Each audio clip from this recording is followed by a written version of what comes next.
الحمدللہ رب العالمین والصلاة والسلام علی اشرف الانبیاء والمرسلین اما بعد۔ ناظرین اکرام،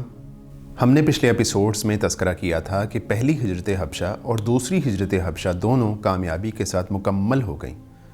ایسے میں کفار مکہ نے اب فیصلہ کیا کہ دعوت نبی کے مقابلے میں اس کو روکنے کے لیے اب دو ہاتھ ہو جانے چاہیے، اور اسی سلسلے میں وہ جناب ابو طالب کی خدمت میں حاضر ہوئے اور انہوں نے جناب ابو طالب سے بات کی۔ بات کیا تھی؟ سیدھی دھمکی تھی۔ کہنے لگے آپ کے بھتیجے نے ہمارے خداؤں کو، ہمارے جو آباء و اجداد ہیں ان کو برا بھلا کہا ہے، ان کو گالیاں دی ہیں۔ اب آپ یہ کیجئے، یا تو اس کو اس دعوت سے روکیے یا پھر ہم آپ اور اس کے خلاف اعلان جنگ کر دیں گے۔ یہ دھمکی بہت اثر پذیر ثابت ہوئی۔ جناب ابو طالب نے اس کا بہت اثر لیا اور انہوں نے اللہ کے رسول علیہ الصلوۃ والسلام کو اپنے پاس بلایا اور ان سے اس بارے میں بات کی۔ اللہ کے رسول صلی اللہ علیہ وآلہ وسلم نے اس موقع پہ فرمایا، بڑے اعتماد سے فرمایا کہ اگر کفار مکہ میرے دائیں ہاتھ میں سورج رکھ دیں، بائیں ہاتھ میں چاند رکھ دیں، تو میں پھر بھی اپنی اس دعوت سے باز نہیں آؤں گا، یہاں تک کہ اللہ تعالیٰ مجھے اس کام میں، اس جو تبلیغ کا دعوت کا میدان ہے اس میں فنا کر دے۔ اور یہ کہہ کہ اللہ کے نبی صلی اللہ علیہ وآلہ وسلم جو ہے وہ رونا شروع ہو گئے اور وہاں سے اٹھنے لگے۔ تو جناب ابو طالب نے اللہ کے نبی صلی اللہ علیہ وآلہ وسلم کی بات سن کے فرمایا، اے میرے بھتیجے، تم اپنے کام میں لگے رہو، خدا کی قسم میں تمہاری حمایت اور نصرت کرتا رہوں گا اور تمہیں کبھی بھی تنہا نہیں چھوڑوں گا۔ یہ بات ہوئی اور اللہ کے نبی صلی اللہ علیہ وآلہ وسلم اسی طرح اپنی دعوت کے میدان میں کام کرتے رہے۔ کچھ عرصہ گزرا تو کفار مکہ نے سوچا کہ ہم نے جو دھمکی دی تھی جناب ابو طالب کو اس کا کوئی اثر ہی نظر نہیں آ رہا، تو وہ ولید بن مغیرہ کے پاس گئے، اس کے بیٹے عمارہ کو ساتھ لیا اور جناب ابو طالب کی خدمت میں دوبارہ حاضر ہوئے اور آ کے کہنے لگے کہ اے ابو طالب، یہ عمارہ ولید بن مغیرہ کا بیٹا ہے، مکہ کا خوبصورت ترین نوجوان اور بانکا سجیلا نوجوان ہے۔ آپ ایسا کیجئے کہ اس نوجوان کو اپنے پاس رکھ لیجئے، اس کی دیت، اس کی نصرت وہ آپ کی ذمہ ہوگی، اور آپ اپنے بھتیجے کو ہمارے حوالے کر دیجئے، ہم اس کو قتل کریں گے۔ ابو طالب نے کہا کہ بڑی تم عجیب بات کر رہے ہو،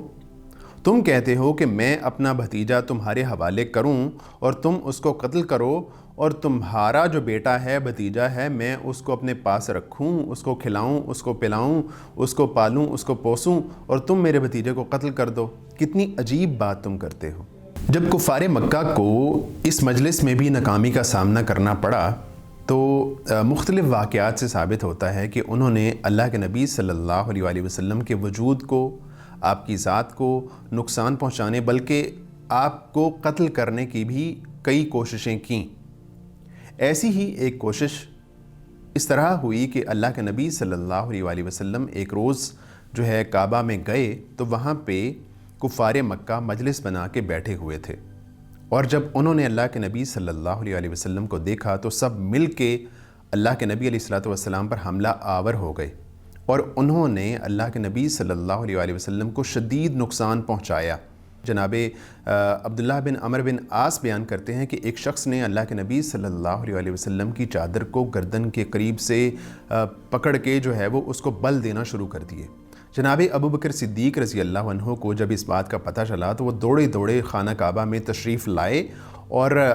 وہ اپنی زبان سے یہ الفاظ ادا کر رہے تھے کہ اتقتلون رجلا ان یقول ربی اللہ، تم ایک شخص کو اس لیے قتل کرنا چاہتے ہو کہ وہ کہتا ہے کہ میرا رب اللہ ہے۔ اور انہوں نے کفار مکہ، قریش مکہ، ان کے شکنجے سے اللہ کے نبی صلی اللہ علیہ وآلہ وسلم کو بچایا۔ جناب عبداللہ بن عمر بن عاص کہتے ہیں کہ قریش مکہ کی طرف سے اللہ کے نبی صلی اللہ علیہ وآلہ وسلم کو جو ایذائیں دی گئیں ان میں یہ ایذا سب سے بڑی ایذا تھی۔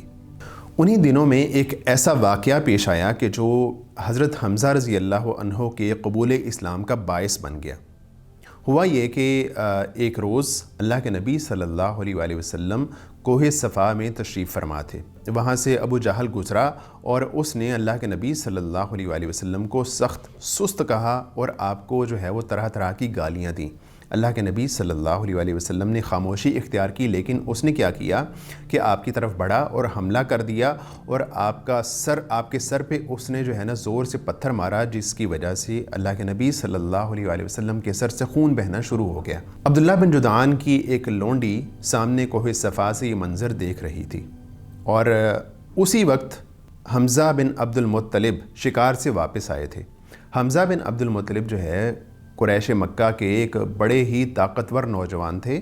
اور ان کی ایک ہیبت تھی، ان کی ایک دہشت تھی، ایک ان کے پورے جو ہے وہ معاشرے میں۔ تو اس لونڈی نے حضرت حمزہ رضی اللہ عنہ سے کہا کہ تمہارے بھتیجے پر جو ہے وہ ابو جہل نے حملہ کر دیا ہے۔ حضرت حمزہ رضی اللہ عنہ نے جیسے ہی یہ بات سنی تو انہوں نے اپنے تیر اور اپنا کمان اپنے گھر میں رکھے بغیر سیدھا اس مجلس میں پہنچے جہاں پہ ابو جہل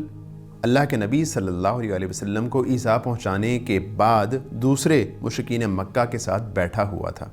اور اس کے سر پہ پہنچ کے کہنے لگے کہ اے سرین پر خوشبو لگانے والے بزدل، تم نے میرے بھتیجے پر حملہ کیا ہے۔ اور یہ کہہ کے حضرت حمزہ رضی اللہ عنہ نے اس کے سر پہ اس قدر زور سے کمان ماری کہ اس کے سر سے خون بہنا شروع ہو گیا، اور اس کی وجہ سے قریب تھا کہ جو ابو جہل کا قبیلہ تھا اور بنو ہاشم تھے ان کے درمیان میں لڑائی ہو جاتی، لیکن ابو جہل نے دونوں کو منع کیا اور کہنے لگا کہ حمزہ کو چھوڑ دو، میں نے اس کے بھتیجے کو واقعی بہت بری گالی دی تھی۔ تو حضرت حمزہ رضی اللہ عنہ نے اس موقع پہ یہ بھی فرمایا تھا کہ جاؤ تم نے جو کرنا ہے کر لو، میں اپنے بھتیجے کے ہاتھ پہ اسلام قبول کر چکا ہوں۔ یہ بات انہوں نے اگرچہ ایک قبائلی حمیت کے طور پہ کہی تھی، لیکن اور اس وقت وہ اسلام بھی انہوں نے قبول نہیں کیا تھا، لیکن یہی بات ان کے قبول اسلام کی وجہ بن گئی۔ کچھ عرصے کے بعد جب انہوں نے اس بات پہ غور و خوض کیا تو اللہ تعالیٰ نے ان کا سینہ اسلام کے لیے کھول دیا، اور اس طرح انہوں نے اسلام قبول کر لیا۔ وآخر دعوانا ان الحمد للہ رب العالمین۔